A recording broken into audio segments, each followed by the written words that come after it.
చక్కని ఇళ్లను మనకి కట్టి ప్రభుత్వం వారు ఇచ్చారు. దీనిలో మన కేసీఆర్ గారిని ఎట్టి పరిస్థితులను మర్చిపోవడానికి లేదు. ఎందుకోసమంటే ఈ ప్రాజెక్టు వాస్తవానికి స్టేట్ గవర్నమెంట్, సెంట్రల్ గవర్నమెంట్ కలిపి చేశారు. ప్రాజెక్టు దేశమంతా ఉన్నది, కానీ మన తెలంగాణ రాష్ట్రంలో మాత్రమే ఈ విధంగా గౌరవప్రదమైనటువంటి 2 పడకలుండి, ఒక హాల్ ఉండి, బాల్కనీ, బాత్రూమ్, ఈ విధంగా ఒక చక్కనైనటువంటి ఇల్లు ప్రజలకు ఇవ్వాలి అనే ఆలోచన ఆయన మెదడులో నుంచే వచ్చింది. కాబట్టి ఈ సందర్భంగా తప్పనిసరిగా మన కేసీఆర్ గారికి కృతజ్ఞతలు తెలుపుకోవాలి. అదేవిధంగా మోడీ గవర్నమెంట్ PMAY ప్రధానమంత్రి ఆవాస్ యోజన స్కీమ్ లో భాగంగా వీటిని కట్టడానికి ఆర్థిక సహాయం చేసింది.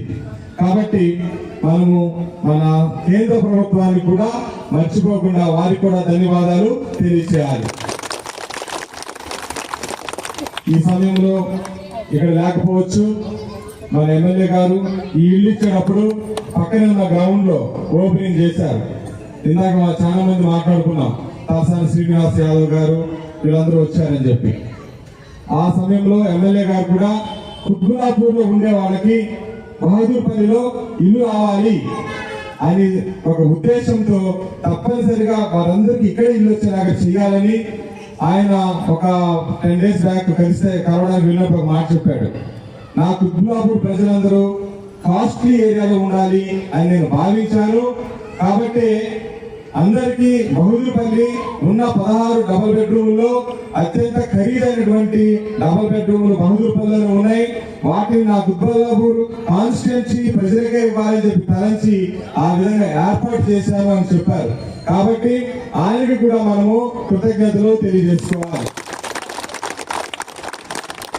ఇప్పుడు మన కాంగ్రెస్ గవర్నమెంట్ మనకి కావాల్సిన అనేకమైనటువంటి పనులు మనకి చేస్తూ ఉన్నారు.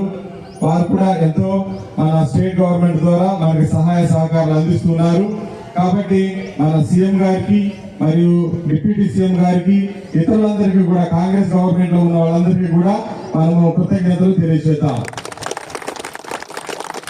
చివరిగా లాస్ట్ బట్ నాట్ లీస్ట్ అని అంటాం కదా, అదేవిధంగా ఈ గణతంత్ర దినోత్సవం రోజున మన కాలనీకి అనేక సందర్భాల్లో సహాయ సహకారాలు అందించిన మన పద్మనాభ గారికి కూడా మనము కృతజ్ఞతలు తెలియజేస్తున్నాం.